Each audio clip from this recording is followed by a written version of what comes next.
2 Chronicles 10, New Living Translation. Rehoboam went to Shechem, where all Israel had gathered to make him king.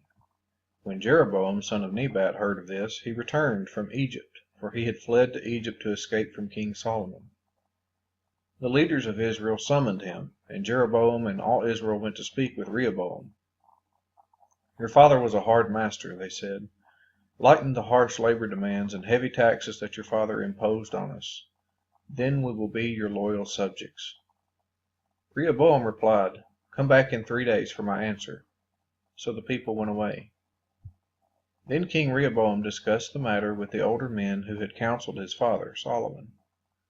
"What is your advice?" he asked. "How should I answer these people?" The older counselors replied, "If you are good to these people and do your best to please them and give them a favorable answer, they will always be your loyal subjects." But Rehoboam rejected the advice of the older men and instead asked the opinion of the young men who had grown up with him and were now his advisers. "What is your advice?" he asked them. "How should I answer these people who want me to lighten the burdens imposed by my father?" The young men replied, "This is what you should tell those complainers who want a lighter burden.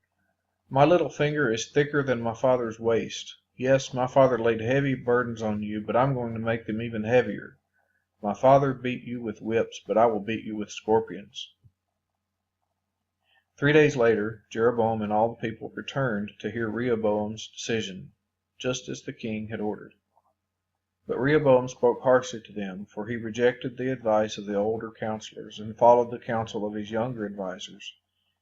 He told the people, "My father laid heavy burdens on you, but I'm going to make them even heavier. My father beat you with whips, but I will beat you with scorpions." So the king paid no attention to the people.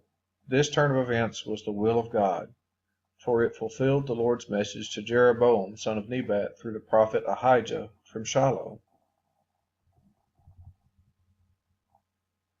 When all Israel realized that the king had refused to listen to them, they responded, "Down with the dynasty of David! We have no interest in the son of Jesse. Back to your homes, O Israel! Look out for your own house, O David!" So all the people of Israel returned home. But Rehoboam continued to rule over the Israelites who lived in the towns of Judah. King Rehoboam sent Adoniram, who was in charge of forced labor, to restore order.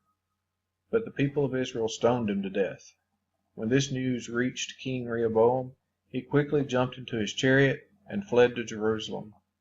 And to this day the northern tribes of Israel have refused to be ruled by a descendant of David.